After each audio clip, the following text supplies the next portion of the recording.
Friends, స్నేహభావం charitable trust Ashok ఒక new concept తోటి నేను ఎందుకు పెట్టానంటే, అర్థం చేసుకోండి. మనము ఆదరించే వాళ్ళం కాబట్టి ప్రతి ఒక్కడికి కూడా విశాఖపట్నంకి తల్లిదండ్రులను వదిలేయడానికైనా లేకపోతే అంటే ప్రతి ఒక్కడికి చాలామందికి ఇది ఒక అడ్డాలాగా అయిపోయిందండి. మనము ఒకడికి 20-30 రైస్ బ్యాగులు, ఒక ఆటో, తర్వాత కారు తర్వాత స్కూటరు ఇవన్నీ పంచడం వల్ల అక్కడ మనకు పుణ్యం మీకు అనిపిస్తుంది, కానీ పాడు చేస్తున్నాం అనేది మాత్రం నాకు అనిపిస్తుంది. ఎటువంటి వాళ్ళకైనా ఇప్పుడు ఈ ముసలోడు నేను తీసుకొచ్చానండి. ఈ ముసలోడు ఈ ఏరియా శ్రీకాకుళం అండి. శ్రీకాకుళం దగ్గర ఏరియా మన జగదంబ జంక్షన్లో దేకురుకుంటూ తాడి వీధి సందుల్లో నట్లో ఉంటే చూడలేక మనం ఇంతవరకు తీసుకొచ్చి చేసాం. ఇక్కడ వాళ్ళ ఫ్యామిలీ వాళ్ళు కూడా రెస్పాండ్ అవ్వట్లేదు. కొడుకులు విజయవాడ అంట, అక్కడి నుంచి వదిలేశారు. మనోడు ఇక్కడికి వచ్చేసి ఉన్నా కూడా వాళ్ళు ఫోన్లు ఎత్తట్లేదు, ఏమి చేయట్లేదు, వాళ్ళు రెస్పాండ్ అవ్వట్లేదు. అంటే వాళ్ళకి ఏంటి ధైర్యం అంటే, తల్లిదండ్రులని వినియోగించుకున్నంత వరకు లేకపోతే వాళ్ళలో ఏం లోపాలు ఉన్నంత వరకు చేస్తున్నారు, ఓకే. కానీ ప్రతి ఒక్కరికి కూడా విశాఖపట్నం ఒక అడ్డ అయిపోయిందండి. దయచేసి మీరు కొంచెం ఆ ఎంకరేజ్లు తగ్గించండి సార్.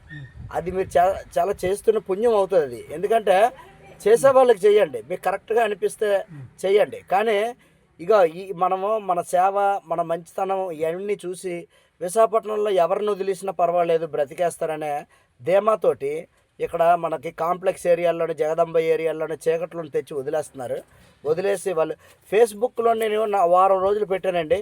వారం రోజుల నుంచి ఎవడు రెస్పాండ్ అవ్వలేదండి. విజయవాడకి వెళ్దండి అది సోషల్ మీడియా అంటే. దయచేసి నన్ను అర్థం చేసుకోండి, నేను తప్పుగా అంటే క్షమించండి.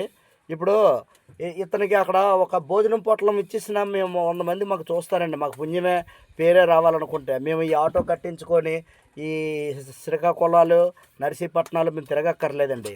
కాకపోతే వాళ్ళ ప్రాబ్లమ్స్ మేము ఫేస్ పర్మనెంట్గా మేము ఏదో సొల్యూట్ చేద్దామని ఈరోజు రేపు ఇస్తారండి, కానీ రేపు ఎల్లుండి ఇంకెవడిస్తాడండి.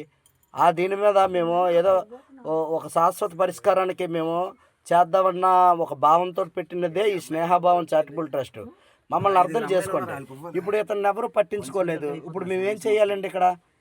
కనుక ధర్మాల్లోని, దానాల్లోని కూడా మనం మంచి చేస్తున్నామో చెడు చేస్తున్నామో చూసి చెయ్యండి.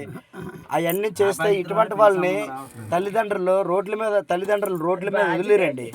వాళ్ళు ఏం చేస్తారంటే హాస్పిటల్ తెస్తున్నారు, అక్కడ ట్రీట్మెంట్ అనంతరం వాళ్ళ వల్ల అవ్వకపోతే ఏదైనా పెద్ద ప్రాబ్లం అయితే అక్కడ వదిలేసి వెళ్ళిపోతున్నారు.